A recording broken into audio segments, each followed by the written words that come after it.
If Christianity has much historical wisdom to offer, why is it so derided in the academy? Is this a good thing or a bad thing? Why? Brian Ross.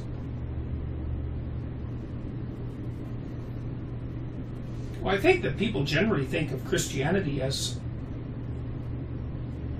science for stupid people. It's something like that. You know, and it's often reduced to its more fundamentalist manifestations. So, you know, the straw man version of Christianity is fundamentalist Protestantism of the sort that makes the case that the Bible is literally true and that the cosmos is roughly several thousand years old. Well, it's easy to make fun of that. I'm not sure it's so wise to make fun of it. I mean, people generally have reasons for what they believe, and sometimes it's fear and narrow-mindedness and ignorance, but sometimes what might appear to be fear and narrow-mindedness and ignorance is actually the attempt to preserve something of extraordinary value, the value of which has not been fully articulated.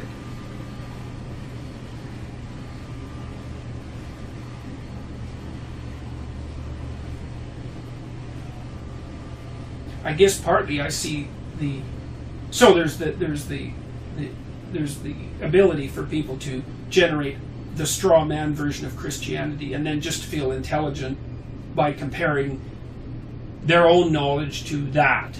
And, you know, that's pretty weak, I would say. I think Marxism contributes to it a lot. I mean, I think that the universities and our intellectual life in general is still saturated with Marxist and neo-Marxist presuppositions. And I really think that's a terrible thing. I really don't think that that's any better than having our intellectual landscape populated by neo-fascist ideas. I don't see from a historical perspective that there's any reason whatsoever to assume that neo-Marxist ideas are any more morally appropriate than neo-fascist ideas.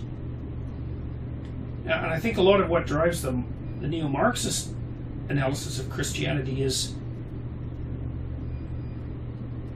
some of its simple-mindedness. I mean, the Marxists tend to reduce everything to power or to economics, and I mean, power and economics are important, but to reduce everything to that is to reduce everything to any one thing is a mark of a weak mind. I mean, most problems are multivariate problems; they're not univariate problems. I think there's a hatred for the responsibility that genuine Christianity lays upon a person, because at an archetypal level, I mean, if you just speak about this psychologically, Jung said, for example, the soul is naturally Christian. It's a hell of a thing to say, but he had his reasons for saying that, and part of what he was saying was that, or what he believed, and Aldous Huxley talked about this a bit too, is that there are elements of Christianity that have taken conceptualization as far as it can go, and that's what makes it archetypal. So I can give you an example of that. So there's a presupposition in Christianity, speaking psychologically, that human beings make progress by making sacrifices. That's a good one. You see this acted out to begin with, to some degree, in the Old Testament, where the sacrifices that people make are genuine archaic sacrifices. They take something that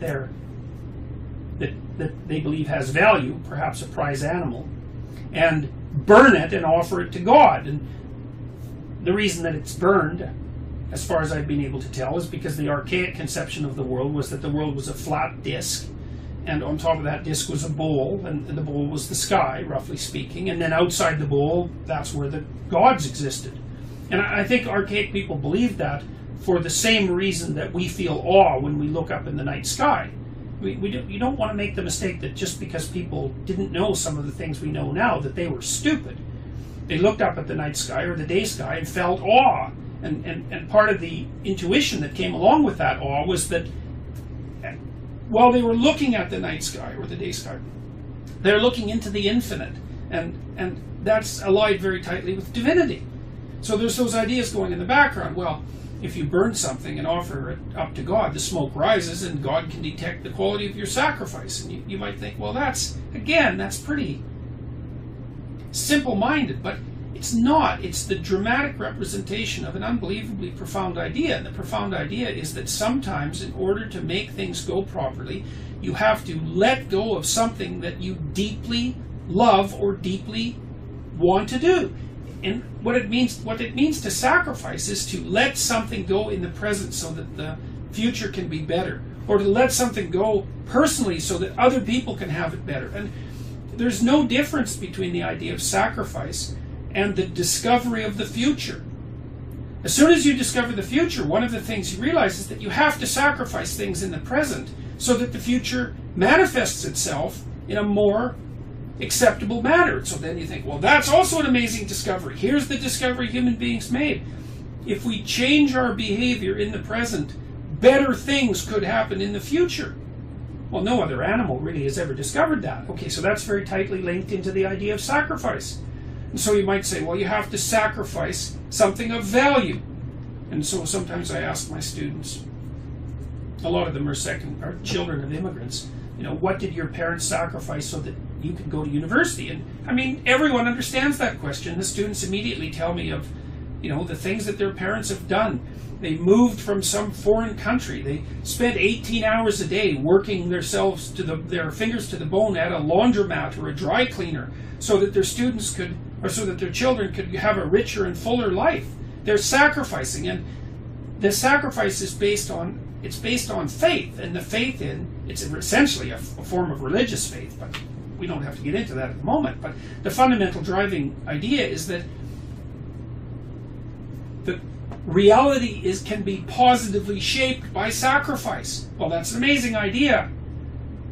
Well, so then you might say, well, okay, the higher quality the sacrifice, the more profound the positive effect on the future. It's a reasonable proposition. And so then you might say, what's the most valuable possible sacrifice? And the answer to that is, well, obviously yourself.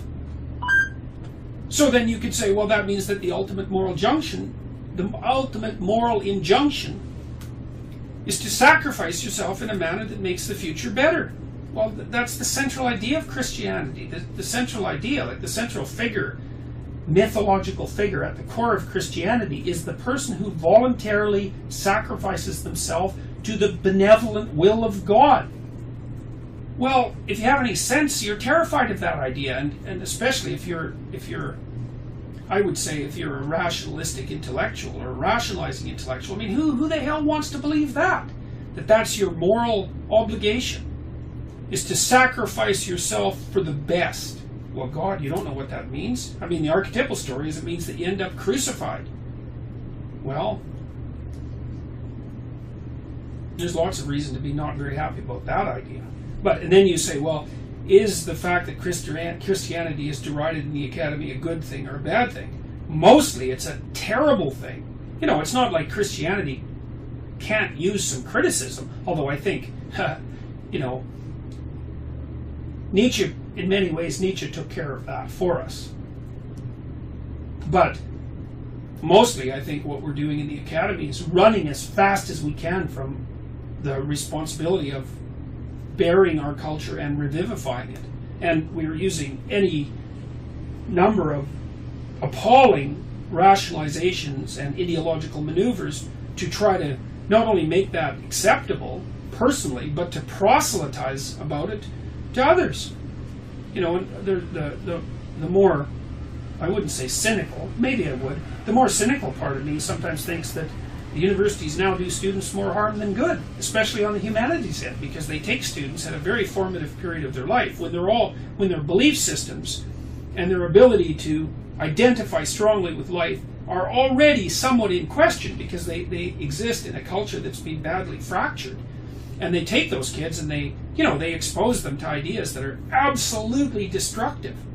And it's not like I have anything against ideas like that. Reading Nietzsche, for example, or reading Dostoevsky, I mean, that can be a very destructive act. But the purpose of Nietzsche's writing and Dostoevsky's writing is not to destroy. It's to remove detritus so that something new can spring forth. And I just don't really see that happening in the universities. I think they're too cynical. And I think that there's also a strong streak of serious anti-humanity among modern intellectuals, and that's been the case for at least 100 years. You hear people say, you know, like, and I think this was a statement from the Club of Rome, the people who were so concerned about a population explosion back in the mid-1960s, that the world would be better off if there were fewer people on it, or maybe that there were no people on it. Well, man, you can't say anything that's more appalling than that.